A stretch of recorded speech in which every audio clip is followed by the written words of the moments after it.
Selamat datang kembali di video lecture Statistika Teknik Kimia dari program studi sarjana Teknik Kimia ITB. Kali ini saya membahas konsep distribusi cuplikan atau sampling distribution yang menjadi dasar teoretik bagi cabang ilmu statistika inferensial. Konsep distribusi cuplikan saya perkenalkan dengan contoh sederhana berikut.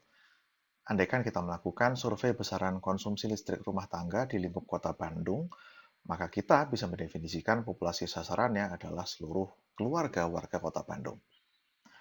Karena terlalu mahal untuk melakukan sensus, maka diputuskan untuk melakukan pencuplikan atau sampling, di mana satu buah cuplikan ditetapkan berisi 10 keluarga dari setiap kelurahan, atau disimbolkan dengan N sama dengan 10.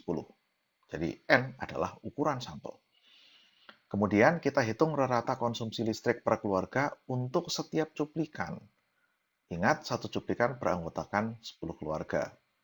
Gambar di bawah mengilustrasikan proses pengambilan data cuplikan dan perhitungan rata cuplikan atau sample average atau sample mean. Nah, dengan adanya sejumlah 151 kelurahan di Kota Bandung, maka survei kita tentunya akan menghimpun 151 buah nilai rata cuplikan.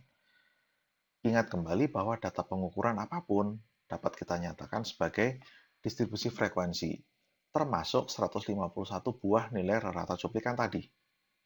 Distribusi frekuensi yang diperoleh dari himpunan rata cuplikan demikian dinamakan distribusi cuplikan rata atau sampling distribution of the mean. Kita dapat melakukan prosedur serupa untuk besaran penciri cuplikan apapun, misalnya distribusi cuplikan dari varians, distribusi cuplikan dari simpangan baku, dan sebagainya, bergantung dari kebutuhan Anda. Nah, gambar berikut merupakan ilustrasi konsep penyusunan distribusi cuplikan atau sampling distribution. Dalam hal ini adalah distribusi cuplikan rata.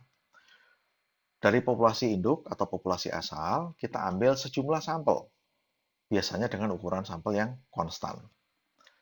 Setiap sampel kemudian kita hitung nilai reratanya. Ya, jadi Anda lihat di sini ada rata sampel 1, sampel 2, sampel 3, dan seterusnya sampai sampel ke 151. Kemudian, himpunan nilai-nilai rata cuplikan tadi kita nyatakan sebagai suatu distribusi frekuensi. Inilah yang disebut dengan distribusi cuplikan dari rata. Nah, perhatikan, seperti halnya distribusi frekuensi apapun yang sudah Anda pernah lihat, kita bisa mencari besaran-besaran penciri atau deskriptor dari distribusi cuplikan ini. Nah, apa makna dari besaran-besaran penciri distribusi cuplikan tadi? Pertanyaan tersebut mengantar kita pada salah satu teorema yang paling penting dalam ilmu statistika, yaitu teorema limit pusat atau central limit theorem. Tinjau distribusi populasi sembarang, ya bentuknya sembarang seperti digambarkan di sebelah kiri. Dari populasi, kemudian kita ambil sejumlah cukup banyak cuplikan dengan ukuran cuplikan konstan sebesar N. Ingat, bedakan antara ukuran cuplikan dengan jumlah cuplikan.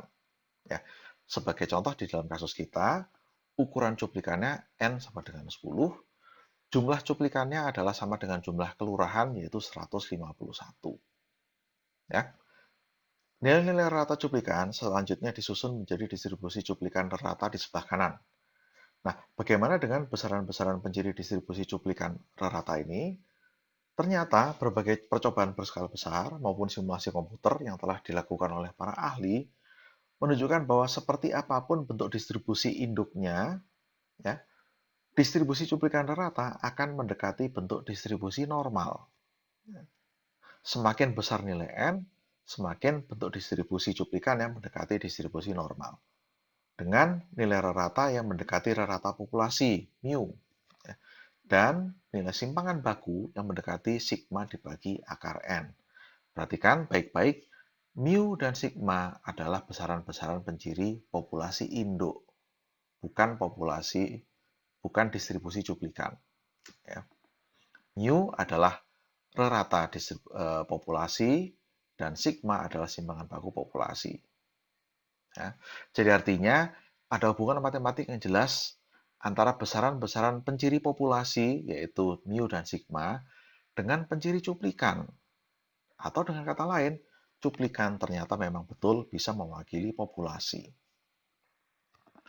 Teorema bahwa cuplikan dapat mewakili populasi ini memiliki konsekuensi yang amat sangat mendalam. dalam pemanfaatan ilmu statistika. Ya, ambil contoh gambar-gambar yang saya cantumkan di sini. Ya. Bayangkan jika seandainya hubungan tadi tidak ada. Nah, bagaimana caranya kita bisa menarik kesimpulan yang berguna untuk mengelola pertanian kedelai yang begitu besarnya jika seandainya ternyata data hasil pencuplikan tanah yang sudah dilakukan dengan susah payah sama sekali tidak menggambarkan kelakuan seluruh lahan, ya, maka tentu saja akan menjadi sangat susah bagi kita untuk mengambil keputusan secara benar.